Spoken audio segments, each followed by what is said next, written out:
The Flood Auto Group Sports Wrap continues on Fox Providence.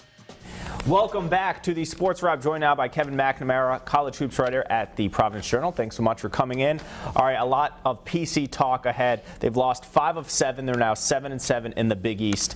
Where is your panic meter right now for the Friars? Well, I'd say it would be with one more home loss. You know, they 4 games left at Seton Hall Thursday. It's a difficult game. Seton Hall is 2 games ahead of them in the schedule.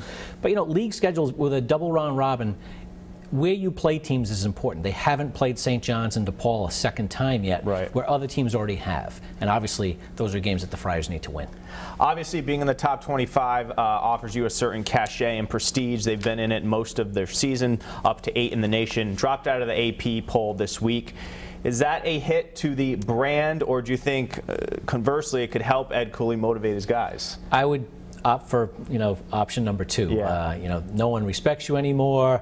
You guys are sliding. It's time to pick it up, which is all true. Right. I mean, right now, Providence has gone from the, in the mock tournament seedings to a 5-4 down to the 8-9 game. And no one wants to be, slip and sliding here as February turns to March. It's time for Providence to get going again. And the schedule does work in their favor down the stretch, but you have to take advantage of it. All right, Seton Hall on Thursday, the Friars lost to Seton Hall at the Dunk earlier this season. What do you take away from that matchup, and how do you think Thursday plays out? I think Seton Hall is a difficult matchup for Providence.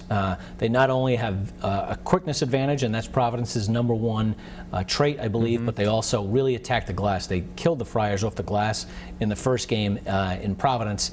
It's a tough matchup, even more so because Seton Hall badly needs to win the game to lock up an NCAA berth. They're probably one big win short.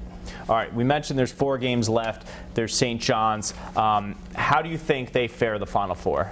I think Providence will go 3-1. 2-2 would probably still be good enough to get them in. They'd finish 9-9 in the league with some good out of conference, victories, as well as beating the league champion in Villanova. 3-1, I think they'll be fine. 3-1 at 10-8. I think they'll probably be a 6-7 seed in the NCAA tournament, which no one should complain about that. All right, thanks so much, Kevin McNamara. Read him in the Providence Journal and on Projo.com. You'll be at the game on Thursday. We'll be there. All right. Follow his live Twitter updates throughout the game. Much more from the Sports Wrap coming up right after this.